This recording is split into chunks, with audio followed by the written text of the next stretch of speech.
हरिओम नमः शिवाय। ही कथा पाण गुरु कृपा सां हासिल करे रहिया आहियूं। महिरबानी करे गौर ॾेई ॿुधिजो। मनुष्य देह जी महिमा।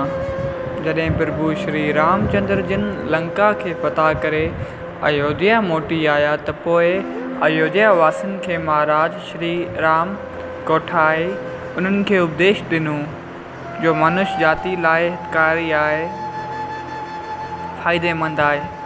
पंडित विद्वान ऐं पढ़ियल रामायण त पढ़ी वञनि था, पर रामायण जे अंदरि जो क़ीमती परमार्थ जी शिक्षा जो खज़ानो भरियो पियो आहे, उन खे न को हू सम्झनि था ऐं न कि उन ते अमल था कनि। महाराज श्री रामचंद्र जिन अयोध्या वासियुनि खे घुराए चयो त मां तव्हांखे जेको कुझु चवां थो सो ध्यानु ॾेई ॿुधो। मां ममता या मोह जे करे तव्हांखे उहो नथो चवां। जेकॾहिं मां का नाजाइज़ या अजाई ॻाल्हि करे चवां या नाजाइज़ हुकुम ॾियां त पोइ तव्हीं मूंखे ॿुधाइजो। मुंहिंजो प्यारो उहो ई आहे जेको मुंहिंजो हुकुम मञे थो। मुंहिंजो उपदेश तव्हांखे हीअ आहे, तव्हांजा वॾा भाॻ आहिनि जो तव्हांखे मानुष्य जो शरीर मिलियो आहे। उहो शरीर देवताउनि खे बि दुर्लभ यानी मिलणु मुश्किल आहे। ईअं ई सभिनी पुस्तकनि में लिखियलु आहे। इहो इंसान जो शरीर परमात्मा सां मिलण जो ज़रियो ऐं मुक्ति जो केवल मात्र हिकु दरवाज़ो आहे। यानी मनुष्य शरीर में ही परमात्मा जे मिलण लाइ कोशिशि करे सघिजे थी ऐं मुक्ति मिली सघे थी। इन जे अलावा 83,99,999 जूनियुनि में इंसान भॻवान खे कोन थो पाए सघे, मतिलबु मुक्त कोन थो थी सघे।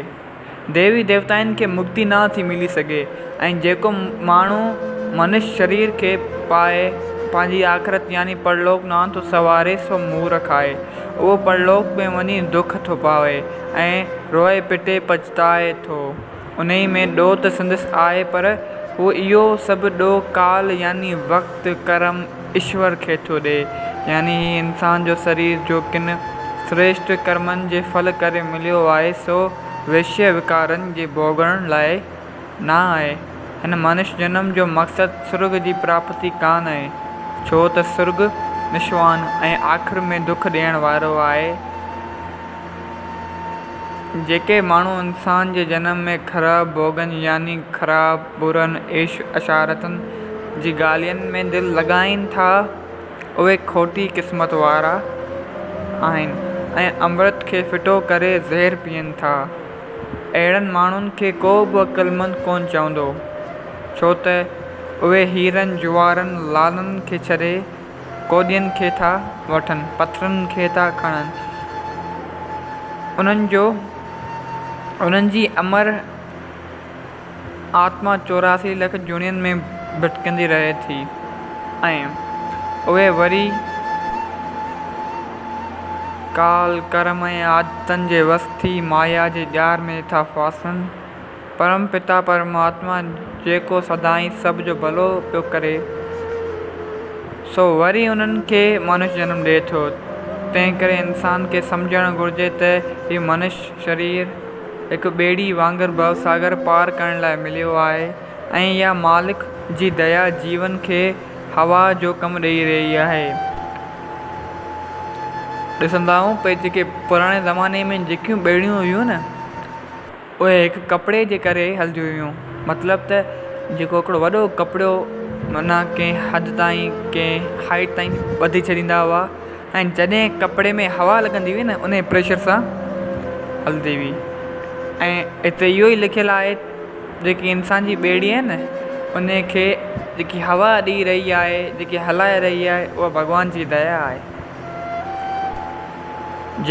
जेका हवा उन्हनि जी ॿेड़ीअ खे धिके समुंड खां पार वठी वेंदी। जेको मनुष्य जनम पाए 84 लख जुड़ियुनि खां पार नथो वञे, उहो मूर्ख निंदक पंहिंजी आत्मा जो घाट थो करे ऐं दुर्गति पाए थो। तो जय सिया राम। अगरि ही श्री रामचंद्र जो ज्ञान वारो उपदेश तव्हांखे वणियो आहे त हिन उपदेश खे ॿियनि सां शेयर कयो त ॿियनि जो भलो थी सघे। तो जय सिया राम। अगरि ही नंढड़ी कथा तव्हांखे वणी आहे त हिन कथा खे पंहिंजनि सां शेयर कयो। ऐं अगरि अव्हांखे असांजूं पुराणियूं कथाऊं ॿुधणियूं आहिनि त यूट्यूब चैनल आत्मज्ञान जे नाले सां ठहियलु आहे, जिते तव्हां वञी असांजी कथाउनि खे ॿुधी सघो था, शेयर करे सघो था ऐं लाभ कराए सघो था। जय सिया राम।